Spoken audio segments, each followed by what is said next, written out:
but I prefer Python or MATLAB with using that. Let us start our today's class discussion. So we will be reviewing again backpropagation, followed by some algorithmic development of how to build an algorithm for backpropagation. Then we'll be working out a problem, most probably by next class. If feasible, we'll complete the problem also today's class. Otherwise, we'll take it in next class. And then I'll be giving you one problem to solve in the class. Okay, this week that is a target. So at the end of this week, you should be in a position to work out backpropagation problems. Okay. So Hebbian learning and perceptron learning, already we have solved some problems. Please go through it. So that this problem solving is useful for building algorithms. Okay. So once you know the steps involved in the problem solving, you will be in a position to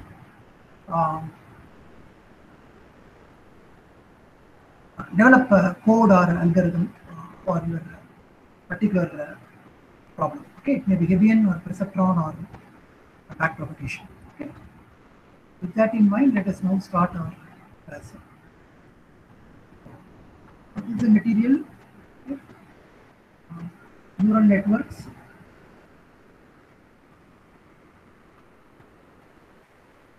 A classroom approach.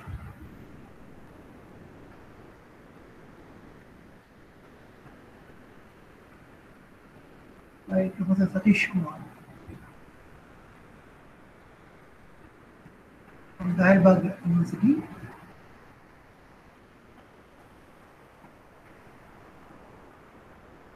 This book is quite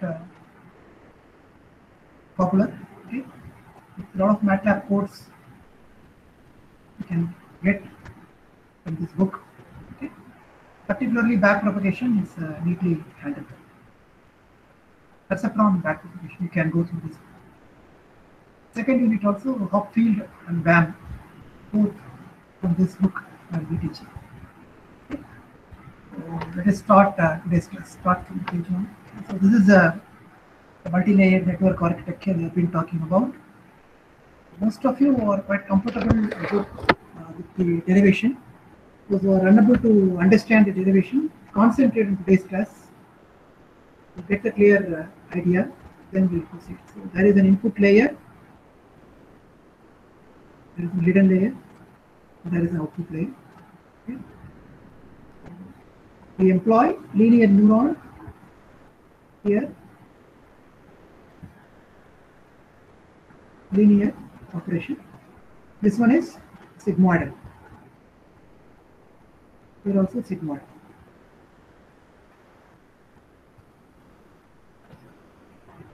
It's a basic structure. What is the problem? The problem is you have to put it in two different ways. One is the approximation. Approximation. What you are trying to approximate, and then generalization. So read this slide for a minute and tell me what you are understanding from this slide. Take a minute, read it.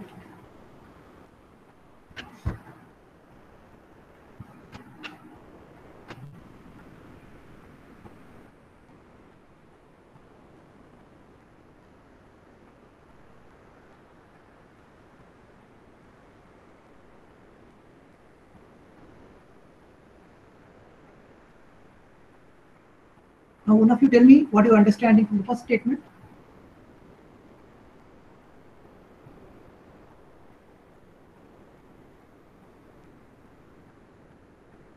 So they are given a finite data set Okay. for a particular function, Okay. and they want us to build a network with sufficient accuracy, which can give sufficient accuracy by learning. Okay. So there is an unknown function. Okay. This function is not known to you, unknown, and this function has generated some data. So what is given to you is only this data set. Okay. If this function is known, you need not build a neural network. Okay. So this function is unknown, but you have generated a data set. The data set, what is the data set? Is a kind of labeled data set. So there is an input, there is an output. This data is given to you. Can be n-dimensional also. Okay, data can be one dimension or two dimension or three dimension. Okay, output can also be in many dimensions. So this stable data set is available, and we are interested in finding out a map, okay, which maps what is called input with output. Okay, this kind of map is what we are looking for. So this map is your neural network. So basically what you are doing is a function approximation problem. Function approximation problem basically for a finite data set. Okay, data set is finite. Using a finite data set, you are trying to develop this function with the help of neural network. What is the second question? Can somebody tell me?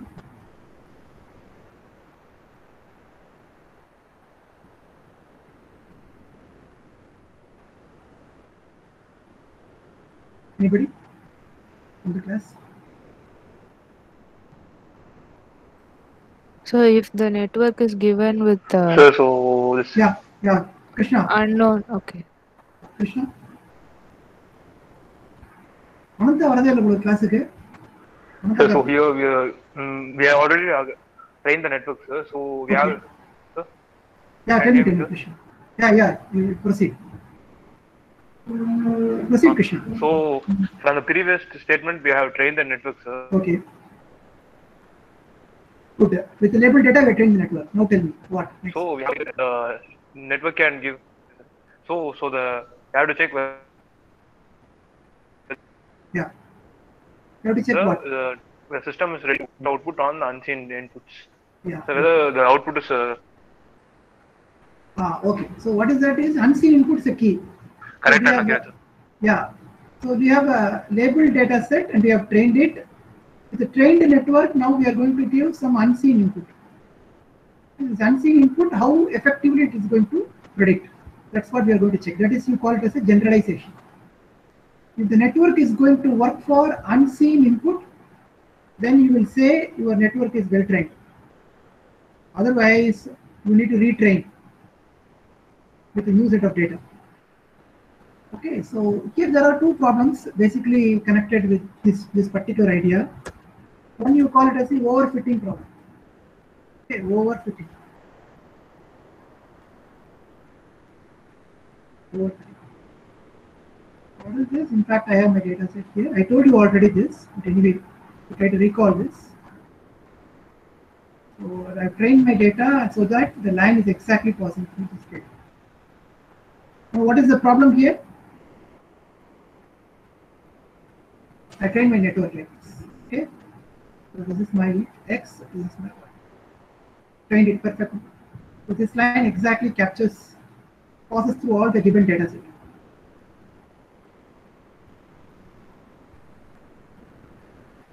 So what is the problem here? Why this is a problem? First of all, overfitting.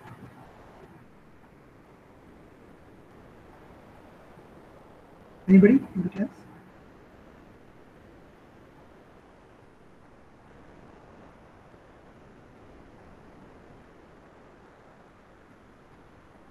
Gurbaran? What's the problem here, man?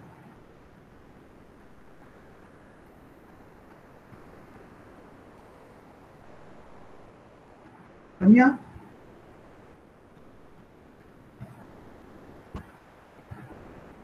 Sir, no idea. No, this is overfitting. Why I will say this is a problem? Overfitting problem. Anybody from the class? Varsha?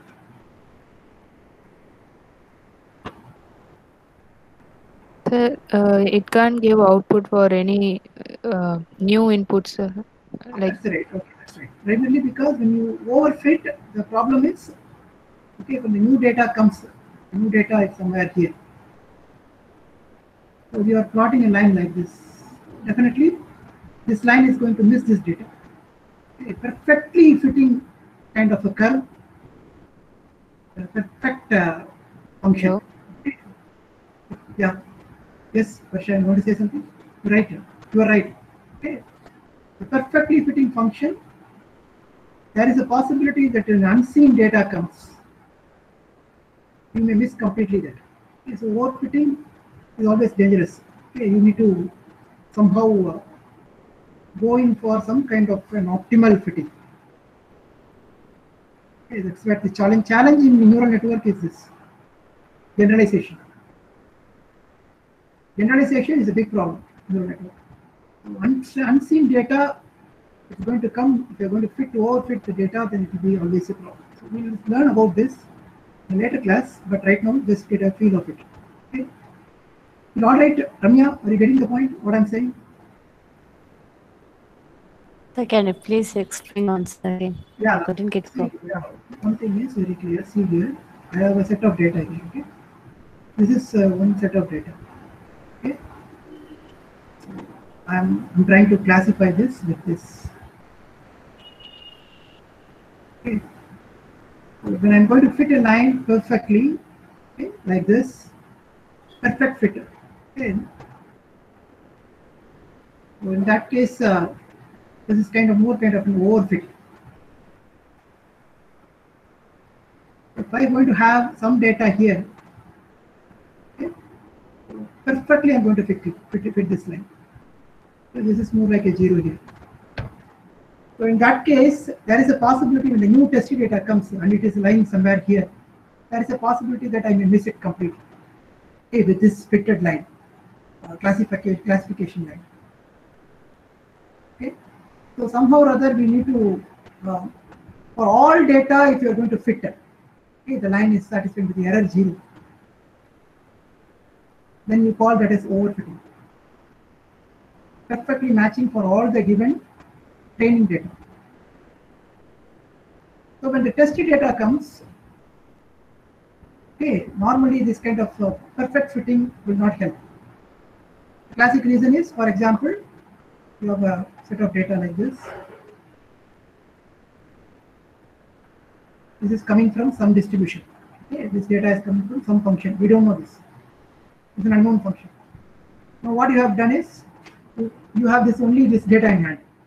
So you train your network so that you pass a line perfectly through it, like this, believing that all the errors are 0 perfectly here. So you believe that your network is fully trained. Okay, it's perfectly passing through the points. Now imagine the next point that is going to come from the real world. Okay, it's going to lie somewhere here. So in that case, this kind of a line, okay, which in fact perfectly matches with the given data, is not really going to help for unseen data. So normally what you do, you will try to approximate it by passing a line something like this. Okay, so this line may not be passing through all these data points, but it is somewhat closer to the unknown data. Remember, the unknown data is here. Okay, so in fact, this one is a much better optimal solution than this perfect fit, because the next data may somewhere be here. In that case, rather than this line can help you. Okay, so you need to work out with what do you call hyperparameter tuning. Okay, tuning of the network for both the training set and test set of data till you get a good level of accuracy.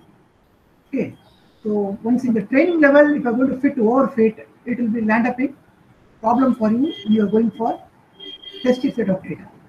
Are you getting the point what I'm saying? Yes, sir. Now I got. Yes, I got. Tested data means that's a new data, but you don't know how it is going to be.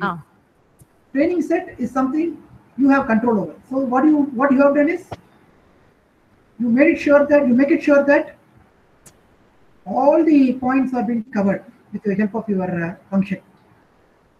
So you have overkilled, in fact, you have overtrained your network.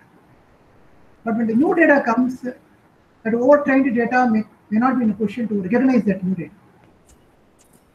So it is always important that you need to going for a fine balance between overfitting and underfitting. Okay, so that's important. That is a big challenge in neural network training. Okay, now look at the next slide. So here is a function described by the discrete data points. So this I already told you. I hope you can recall this xk dk. Remember this. This is the label data patterns. Okay, the desired output. Okay. So k equal to 1 to q, where xk, each xk is an order n-dimensional data. Okay, and each dk is or p-dimensional. This is what we learned.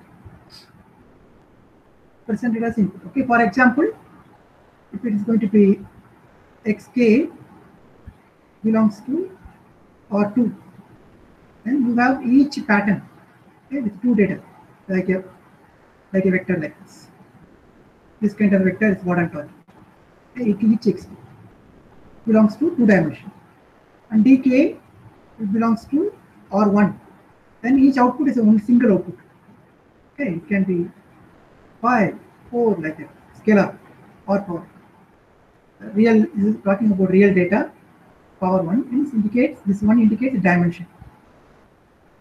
Okay, so for example, this network can be trained like this. 1, okay. These are all the two inputs, two input, one output input. Something like this. So this is R power, 2 input, R power, 1 output. So that's what we are talking about. So we have, how many such pairs of data set you have? 2. You have Q data total. Okay, that's the idea. Like this pattern, 1, 0, like this. You have how many patterns? Q patterns. That's what this one indicates. Okay, the dk is a vector. In the same manner, you can understand this. So supervised learning procedure is clear. You feed the data in. It passes through the forward propagation manner like this. Then you compute the output, compare with the desired output, get an error, use the error and manipulate the weights. The basic feedback loop diagram. So control theory, there is a lot of connection with control theory and machine learning. I told you earlier. Remember that. So you can, if those who are interested in doing a project, think of doing a neural network based controller project. It will be very good. Okay, it will be recognized. Okay, how to develop a neural network based controller? Is it possible? Or otherwise, how to develop a neural network based modeling? How to model a system? You can think of this kind of projects also. Instead of only thinking of data set from business models and all, how to apply for electrical engineering applications, this kind of neural network, okay, you can think of. Okay, so this is a dx is the desired data set, and xk is the output from the neural network. So you compare, get the error, modify the weights. Now the pattern is more like this. The procedure. Okay, procedure. Just read this slide for a minute. Take 1 minute and read this slide.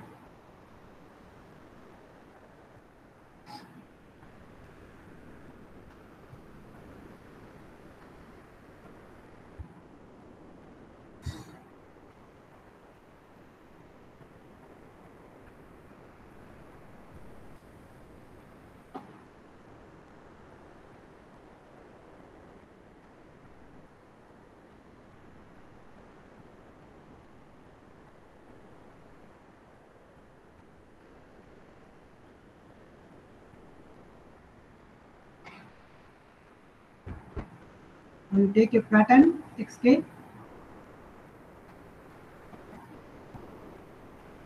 and you present it to the neural network. The neural network has so many layers. To compute the activations for each sequence of data, then pass it through a function or layer by layer like this, and then compute the output. Okay, compare it with the desired output. What you are doing. Okay, use the error to compute the change in the hidden to output rate. Then you modify the weights, these weights. That is, this diagram indicates. And see here, forward pass, compute the output, compare with the error, get the error, then use the error to modify the weights. So for any doubts till this slide, anything you want me to discuss again? Make it clear, this backpropagation is a key technology for neural network, machine learning. Okay, so At the end of the day, you should be very clear about this algorithm. Okay, so that's what we are aiming for. So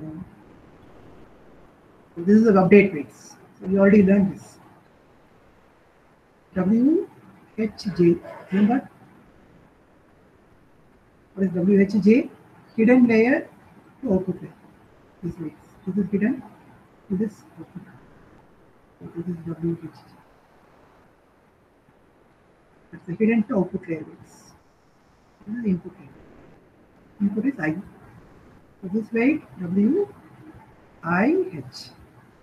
So we are interested in changing this weight and this weight based on the output X, Y. Okay, based on the output, we are going to manipulate this. So in order to do that, we have to find out this delta and this delta. What is delta WHJK? Can somebody tell me what is this? Delta.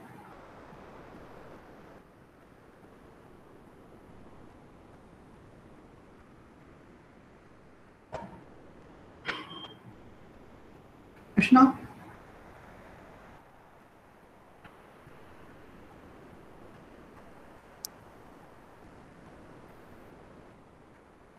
Sai Pavani is there today. She is attending in the class.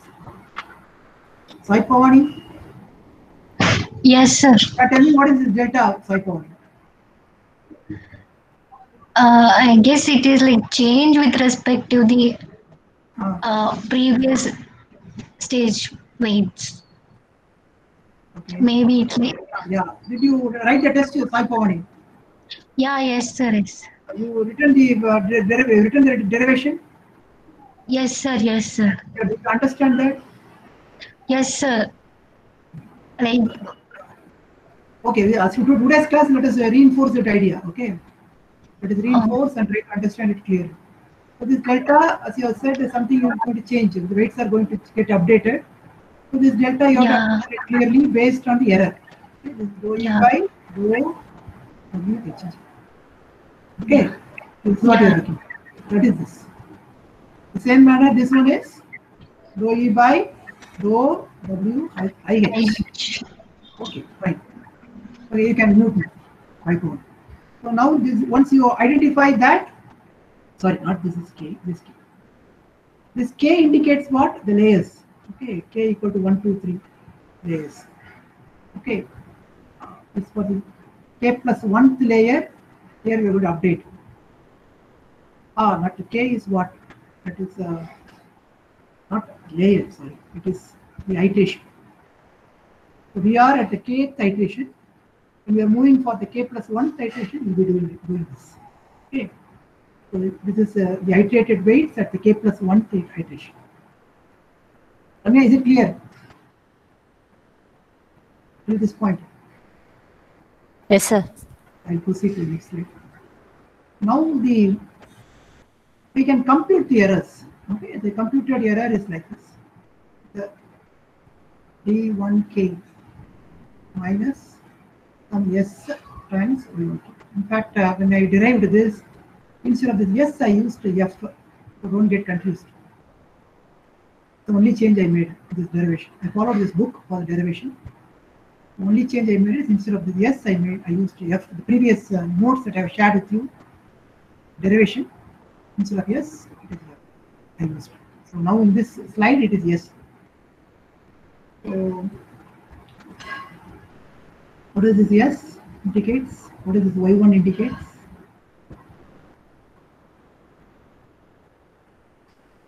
Y1, there are so many output neurons. Okay, output of the first neuron is Y1, output of the second neuron is Y2, like that. Okay, so those are all the neuronal nodes. But this Y1, in fact, what we'll be doing is Y1 you call it as the pre-activation, and then you pass that Y1 to a function, that is S of Y. Okay? So the output of the neuron is S of Y1 for the first neuron. Output of the second neuron is S of Y2. Output of the third neuron is S of Y. Why it is yes? Somebody guess why it is called yes?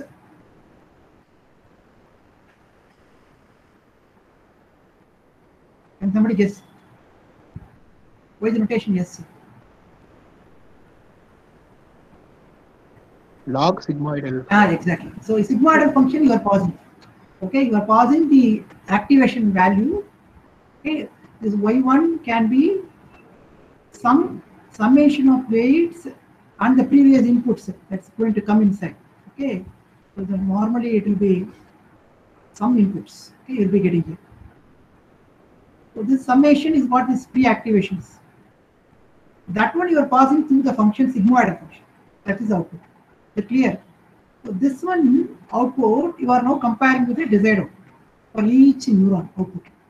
So D1 minus S1K, dp like that for pattern. Some iterations. Some iteration you are doing. So now we are computing for all the patterns. J equal to 1. For all the, so for, so not for all the output neurons. Okay, you have P such neurons. In the output you have P such neurons. The last one will be S of YP. Clear? So there will be a error here, error 1, error 2, error 3, error P. That is what this one indicates. Okay, that is your error. So that is for one pattern. One pattern is more like XK DK. For one pattern you got this.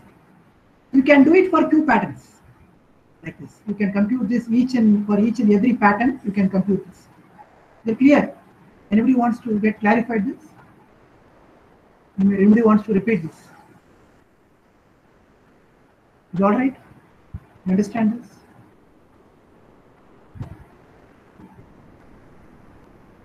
Krishna, who is that? Dubaran? Akash, are you getting the point? Yes, sir. Karthik? Kailash? Yes, sir. Okay. Valli. Yes, sir. Okay. This is your computer. This is a whole error for all the patterns. You compute for all the patterns, okay? And then you can update the weights. That is one way of doing it. It's called batch learning. For initial set of weights,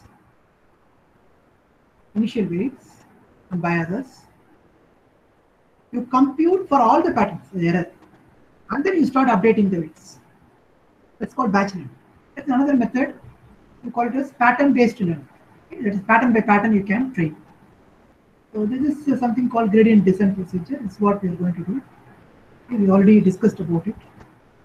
So we are going to update these weights. Okay? This matter, delta W. Delta W is dou E by dou. Okay. So this for this case, this one is explained like this. Okay.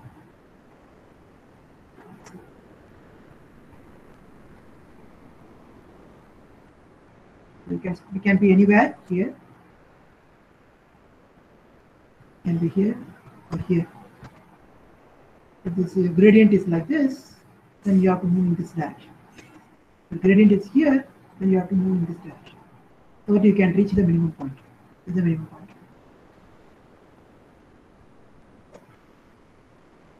Is it clear? So that's what I explained here. Dou E by dou Wik is greater than 0, then Yik should be greater than the previous one. So you have to decrease this next iteration. Okay? That's what this explained here.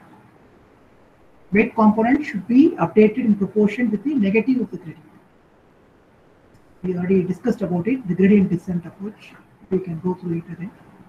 So now comes to the, let us discuss about the backpropagation algorithm again. So the input layer neurons are linear. So whatever that goes inside is going to come out. Okay, so X is the input. It goes inside my neuron, the input layer neuron. Output is going to be X.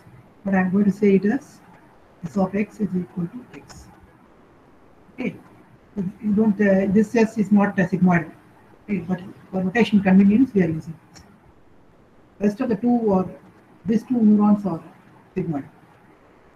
hidden and output neurons are signaled. Okay. Training data set, 2 patterns are given to you. You are going to work out it.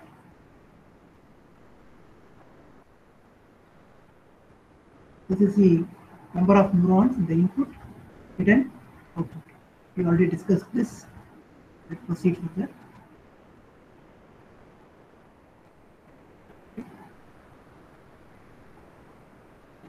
Iterative training is more like this. Read the slide.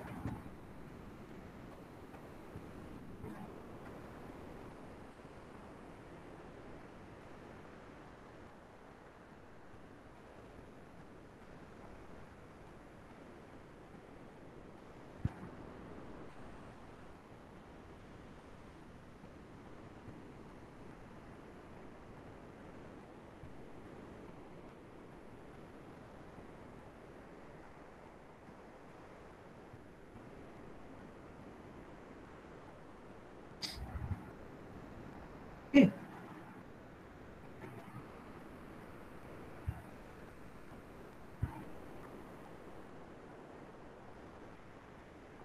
So that is for the instantaneous error. So this is the error we already discussed. Output of the neuron. Output neuron is going to be S of Vj. So desired output is D. So you can compute the error comfortably. So that is this idea I wanted to tell you. There is something called batch update, something called pattern update.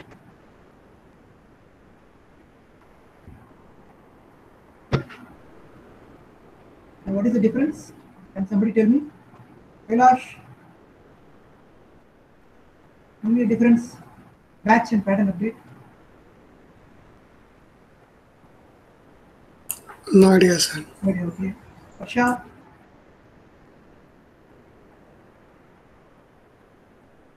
can you see it clearly?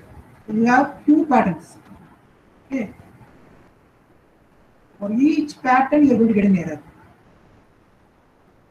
The batch update, as I told you, you compute for all the 2 patterns error. This is a global error. Okay, completely do it for all the patterns. Compute the error. And then update the weights. Okay, delta.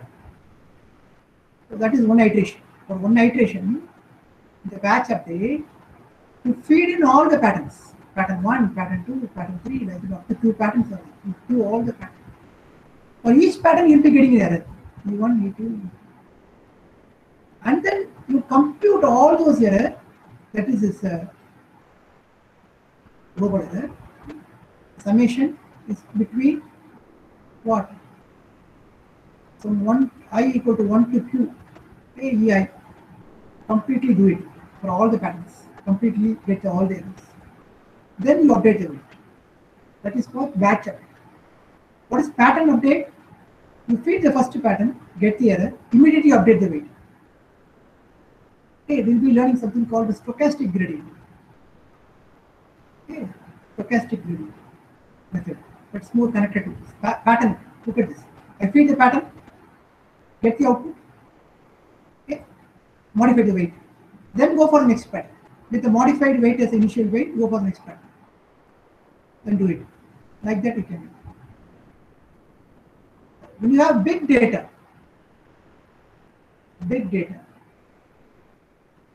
try to think which one of these 2 methods will be really helpful to you. Doing it for around million data, million kind of patterns of data is doing this one iteration, okay, then collecting all the errors and then updating it. Whether that's going to be helpful or pattern by pattern you're going to be doing it, that is going to be helpful. Which one is going to be helpful? You have to think. Okay, think about this. Batch update or pattern update. Is it all right? Kailash, are you getting the point? Yes, sir. Yes, sir. Now we move for the forward pass. Forward pass is given like this.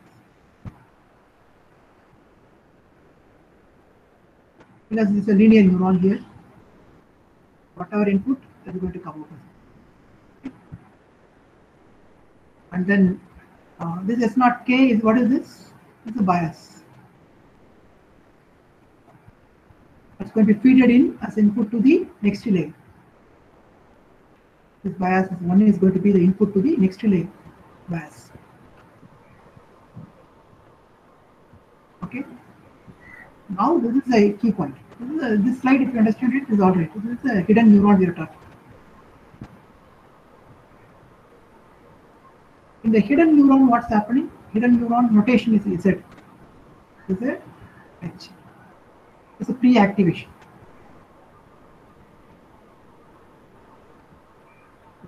Take any one neuron, for example, neuron 1, the hidden layer, I'm going to compute neuron 1. That's going to be Z1. And then you pass it through the function S. Okay, Z1. That will be the output. So Z1, how do you compute? First neuron receives input from all other input neurons. All these neurons are connected to the first neuron. That is why they substitute. Okay, y is equal to 0 to n. There are n such neurons in the input. Clearly see. W for first neuron, then it's going to be Wi1. H is 1. Okay, and this of xik. S of xik is going to be xik only because the previous layer is linear neuron. You clearly understand this. Anybody having difficulty in understanding this statement? We're going to work out a problem now. All right, you know how to compute this? Ramya, is it clear? Can I repeat again? You want me to repeat? Sir, I understood, sir. Okay. So ZH is equal to the first neuron. I'm talking about the first neuron. The first neuron you have to compute it. Wi1. In that case, W01, first one. This is going to be x of 0 plus W11 x of 1 plus W12, sorry, 21 x of 2. It goes on. So for the first neuron, input received from all the previous layer is what is this represented. Okay. Then you pass it that data through the sigmoidal function. 1 by 1 plus e power minus ZHT. That is it. It's a pre-activation passed to 0. So Z1 for the case. It's going to be 1 by 1 plus e power minus Z1 H. Okay, Z1 case 1. First iteration, kth iteration. Okay, Z1 e power minus Z1. That's the first one. So like that you have to do it for two such nodes are there in the hidden layer. Two such nodes. 2 nodes. So you'll be computing that H value Z1, Z2, Z3 like. And this is going to be S of Z0 K is equal to 1 for all the bias. Okay.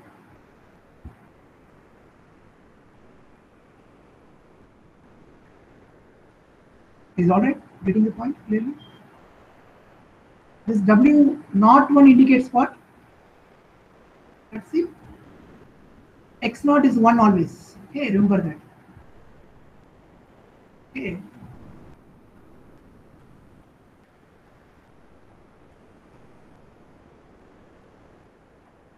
So the first neuron receives a bias also as 1.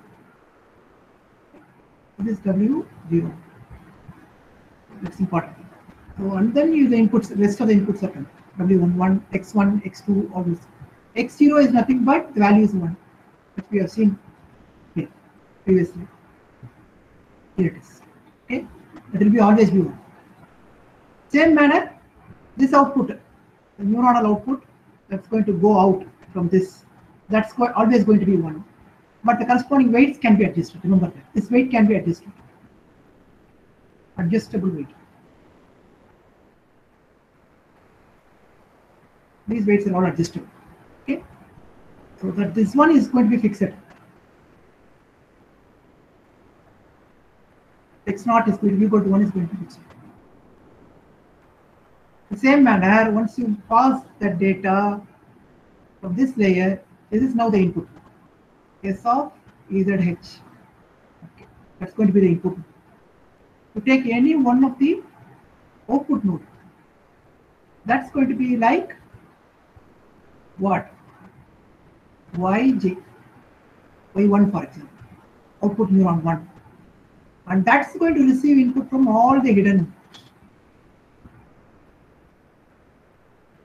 Okay, so there are weights WHG. This is jth neuron is j equal to 1 in this case. So H1.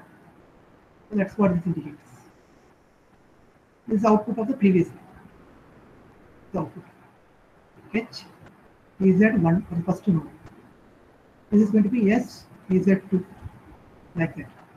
So that's going to be the input for this node, output node. So you can compute output for each node, each one of the output node like this. This is Y1, this is Y2, pre-activations. All these are pre-activations. And then you have to activate it using the function sigmoid function, and you'll be getting that as the output. 1 by 1 plus e4 minus yj. Okay, for p such neurons are here in the output. Is it clear? Anybody having difficulty? Want me to repeat again something? Okay.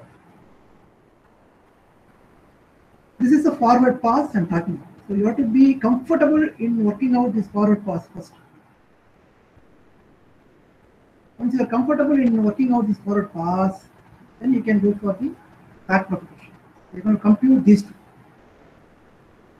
We are going to compute first what? Between the hidden layer and the output layer, whatever weights are there, I'm going to modify it. And whatever weights are there between input and hidden layer, I'm going to modify next. This is the two operations we are going to. So for doing the first operation, okay, so what do we want to compute? We want to compute the objective is rho E by rho W HJ. For example, output, this is output 1, pre-activation Y1, and this is S of Y1. This is neuron number 1 in the output layer. Okay, output layer. Okay, so for that I'm going to, I've got one output. Okay, there is an error for that. So using that error, okay, for small change in error, for getting this particular error, what is the contribution of this WHJ? Okay, this intermediate point. Okay, so this is a hidden layer neurons. I want to compute this way. W11 for example, between hidden layer neuron 1 and output layer neuron 1. So I want to compute this. How I'm going to do it? First of all, I'll be computing this error with respect to this S of yj. First I'll compute this. And then I have to compute this. And then I have to compute how this error is getting. Using the chain rule, I'm going to do it. See here, rho ek by rho w hjk. It's going to be rho ek by rho s yjk, this one. Rho s yjk by rho yjk, this one. And then rho yjk by rho w hjk. So that's the chain rule we are talking. Is it clear? For neuron, for example, we have W11 I'm interested in. And it's going to be rho by rho s y1. Then rho s y1, how is going to get affected by rho y1. Then rho y1 by rho w1. Is it clear? Anybody having difficulty in this understanding? For this neuron, we are going to compute. Only one neuron I am talking. So that's the first step. That's what is happening here. Look at this. This is a hidden neuron. This is the output neuron. This is the output that is coming out of that hidden neuron. For example, neuron number 1, for example, take. That is going to be Z1. Kth iteration. Then what do you do? There is a weight multiplied here, which is connecting neuron 1 with the output neuron 1. It is also neuron 1, this weight. So you compute the output using the activation function, compare it with the desired value compare, compute the error, then use the error and update this thing. What are they? Ek with respect to S of h, first one. then S of yjk with yjk, second one. Then yjk with respect to okay, 3 partial derivatives. Is it clear? Everybody with me? Anybody having difficulty till this stage? This is a key idea. Okay, so once you obtain these 3, you have to look into carefully each and every one of the partial derivatives. What are they? The first one is direct. Okay, there's a error. Okay, minus of rho jk minus s of yjk minus ejk. That's the first derivative. Second derivative, if you look at the second derivative, what is that? Second derivative is a log sigmoidal function. Okay, sigmoidal function is what it's given by 1 plus exponential of minus 1. This one is the s of yjk, y1 in this case. When I'm going to derive, if I find out the derivative of this with respect to y1, that is nothing but s of y1, the same function, into 1 minus s of y. That's the function. We already derived this. So I'm going to find out the derivative of this with respect to y1. Okay, I'm going to get this function. So directly you can substitute this derivative. That's what any one of the neuron you can look out. See, imagine always we have so many neurons, J neurons we have. Each one of the neuron is indexed by J. Remember that. So we have P such neurons in the output. So you have to compute this for each and every neuron. Okay, EJK means we are talking about E1 for example. That is EJ. We compute that, then we do this. Then what about this? Third one. Third one is direct. Dou Yj by dou Hj. What is that? How do you get that? Clearly you can see the expression is this. If I'm going to derive, find out the derivative of this function with respect to some Whj, only that particular term is going to come. Okay. That particular term in this case is S of Zh2. For example, the neuron 1, if it is, we are going to look at neuron 1 here, hidden neuron 1, and we are talking about this, then I'm going to get S of Z1 as the derivative, that value. That value is dou Yjk by dou Wjk will be S of Z.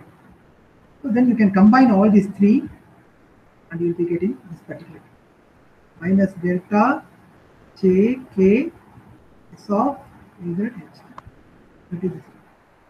Okay. These 2 you combine. These 2. So this delta J going to be equal to what? J. Okay. Then S of J into S of 1 minus S of, what is this? This entire thing we call it as delta J. Okay. That is the first step. And what is this delta, this gradient? They call this one is delta. For this delta is scaled by the inputs for the previous line. Okay. These are all the deltas of the output nodes. Okay. For example, delta 1 or this neuron. You can compute delta for the output neuron 1. Output neuron 2, you can compute delta 2. Output neuron P, you can compute delta 2. We have so many deltas. Okay. So that you can easily visualize it. For example, this can be E1 S of Y1 1 minus S of Y1, that is your delta for output neuron 1. Same manner for output neuron P, it's going to be EP S of Yp 1 minus S of Yp. That is output neuron P. We have so many neurons. This is output neuron P. To be very clear. Okay, so we have computed that delta. So all these are what? Delta. This is delta 1, goes on till delta. So we have P neurons in the output, we have P deltas. Is it clear? So that's what this will be. And each delta, in order to compute for the weight update, dou Ek by dou Whk, you multiply each delta with the inputs for that layer. For the output layer, the inputs are Z of h. Okay, so that's side. In the same manner, you can do it for computing this hidden layer, between the weights between the hidden layer and the input layer and hidden layer, this bit. The same chain rule can be employed. Start with the EK, then you work out with S of ZHK. Okay, the previous step you have computed this. Then from SZHK you move on to ZHK, hidden layer pre-activation. Then from hidden layer pre-activation it receives input from the previous layer. So that is ZHK divided by ZHK, the partial derivative of ZHK divided by WIHK. Okay, so that's it. Okay, so this is a partial derivative. Small change in ZHK, how it is going to be? For a small change in WIHK, how it is going to affect ZHK? That's what we are studying. Partial derivative. Okay. In the same manner, you can report it. If you look at the expression for a chain rule, right? The key point that you have to understand is each one of the hidden neuron, okay, is connected to all the output neurons. The key point. Now you have computed delta 1, delta 2, delta 3, delta p for the output neurons. So when you are going to back propagate the deltas, you should make it sure that each and every one of the delta is going to contribute here at this point. So that's why we are going for a summation. Okay. See here, is every one of the output. Okay, the EK is when you are finding out the EK overall error for one particular pattern, each and every one of the node is contributing. So when you are back propagating also, that this one hidden neuron is going to get connected to all of this input output here. And actually, when you are back propagating, each and every one of the weights, these weights, they are all going to play a role in influencing this error.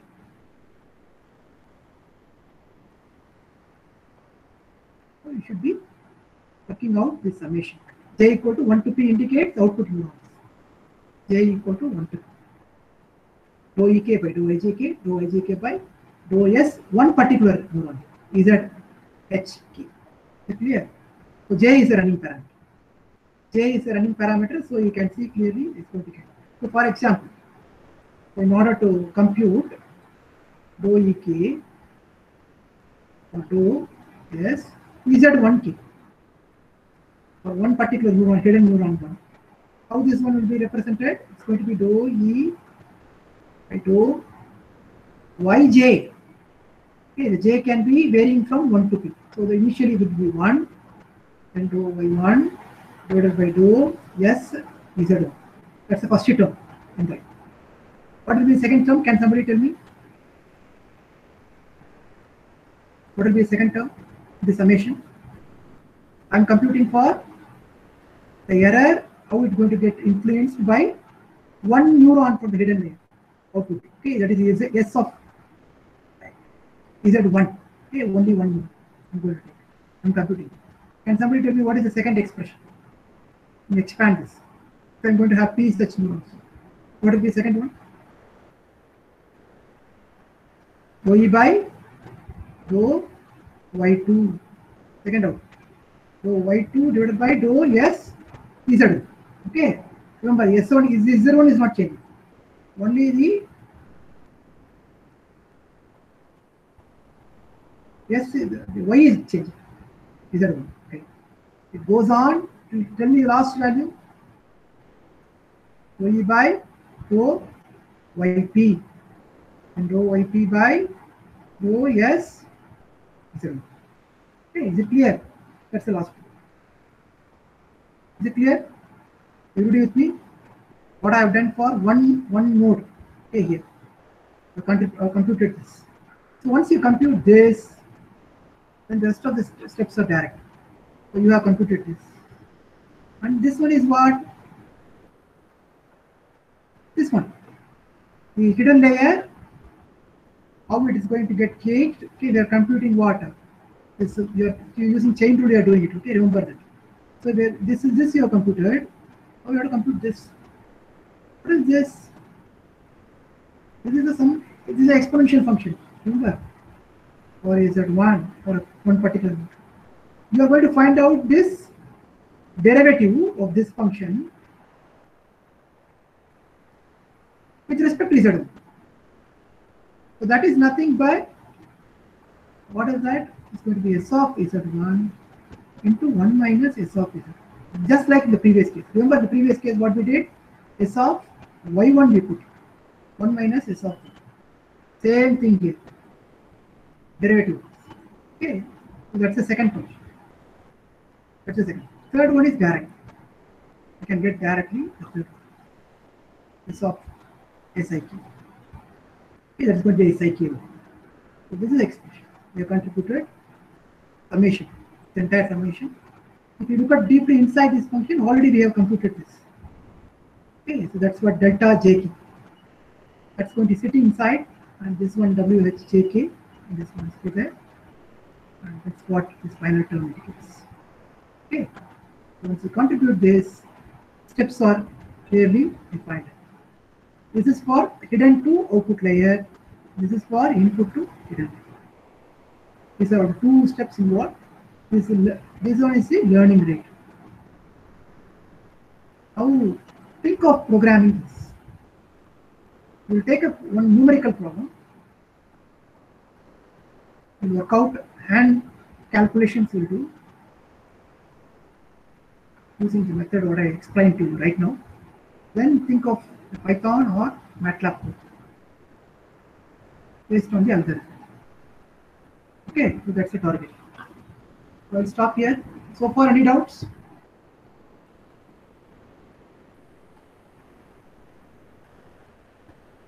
All right. Fine, I'll stop here. Thank you.